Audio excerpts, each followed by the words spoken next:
O'Keefe Media Group has released a bombshell new video. I don't say that particularly lightly. A lot of people try to release bombshells and have, bombastic headlines. This is quite something. This is a chilling video. O'Keefe's undercover journalist stings, on a series of dates, as they usually do, go on dates with their target and secretly record the conversations.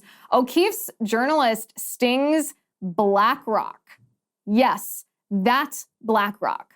Larry Fink's BlackRock. The BlackRock who is maybe the biggest propagator of the World Economic Forum, the Klaus Schwab stakeholder capitalism, ESG stuff, that BlackRock.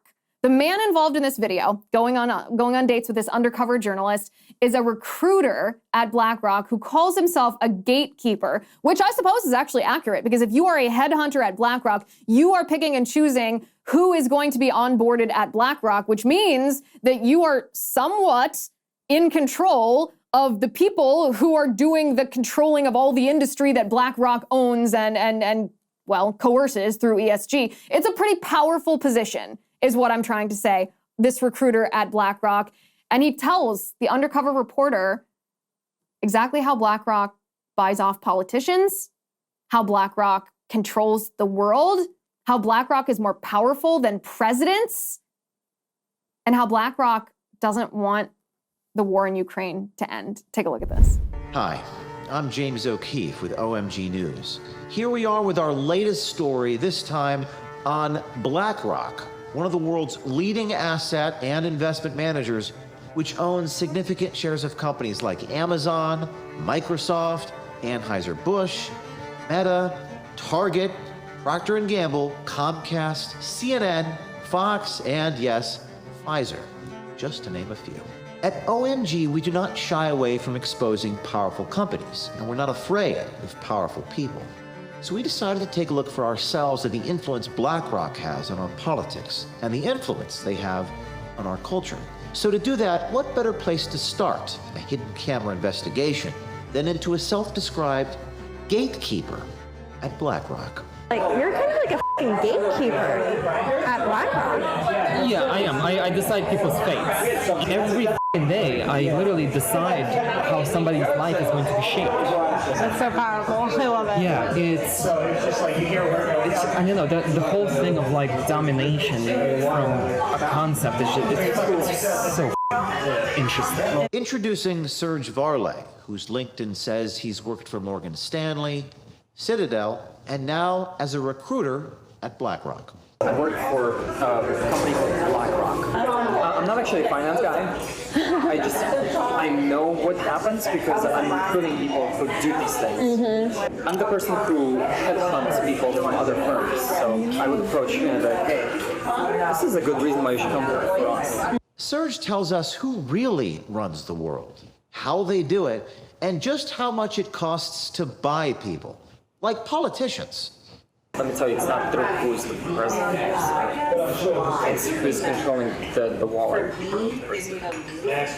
So it's and who's that? The hedge funds, BlackRock, the banks. These guys run campaign financing. Yep, you can buy your candidates. How so? All of these financial institutions, they buy politicians. How do they run the world? You acquire stuff.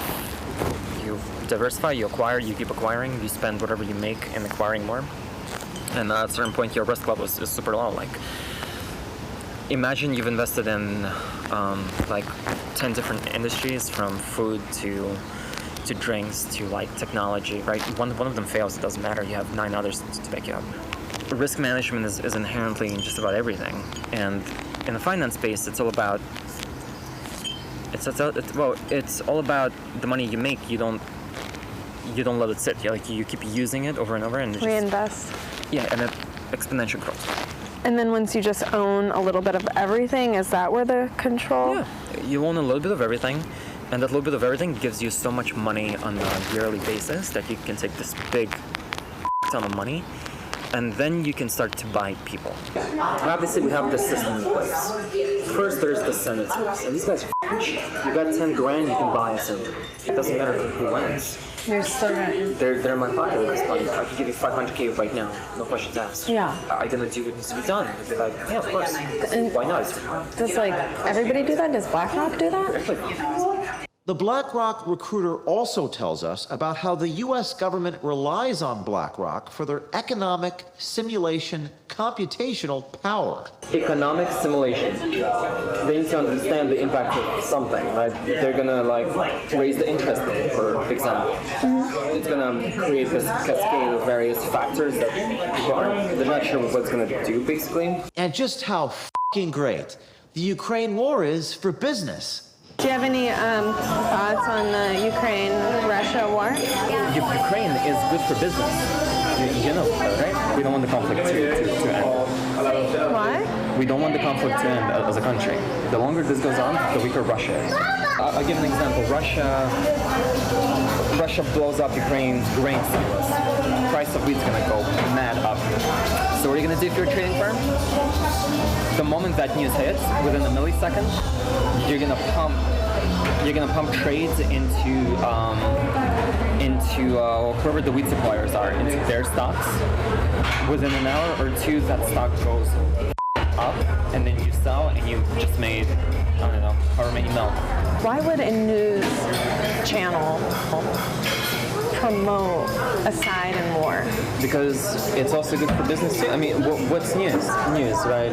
What does news feed on? They feed on strategy, they feed on up events. That's what people like to watch. So when it happens, it's good business. More viewers. When nothing's happening, watches news. I don't watch news. They're all pushing like the same talking point. Like you generally, when you look at news, like it's propaganda. Ukrainian economy is tied very largely to the wheat market, global wheat market. This is fantastic if you're trading. Volatility creates opportunity to make profit. War is real good for business. It's exciting when goes wrong, right? Serge also speaks on BlackRock-influenced news and even gave our journalists some tips. based on everything we know now, when they say to sell, does that mean we should buy? Sell, yeah. It's like, Jim Cramer? If you do exactly the opposite of what he's advising, you actually make money. Huh? Yeah. It's called the inverse Cramer. They don't want to be in the news. They don't want people to talk about them. They don't want to be anywhere on the radar. Why not? I don't know, but I suspect it's probably because it's easier to do things when people aren't thinking about it.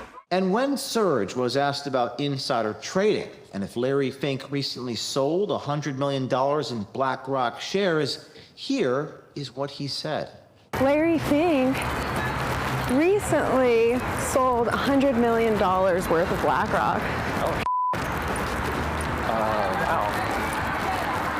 Damn, Larry, that's not a good sign. The people who trade and make money, they do this the moment the information is out. And that info is typically disseminated at private levels first before it hits the mainstream. If you want to invest smart, there's a tracker that tracks all politicians and where they have their stocks. Preemptively, if we think the stock price is going to tank, we're going to sell so that we sell it high, it tanks, and we buy back. And we didn't make, but we preserved a few mil. Hi guys, it's Liz Wheeler. Don't forget to watch my show, The Liz Wheeler Show, every night at 7 p.m. on the First TV. You can download the free First TV app, or you can visit thefirsttv.com/Liz and start watching today.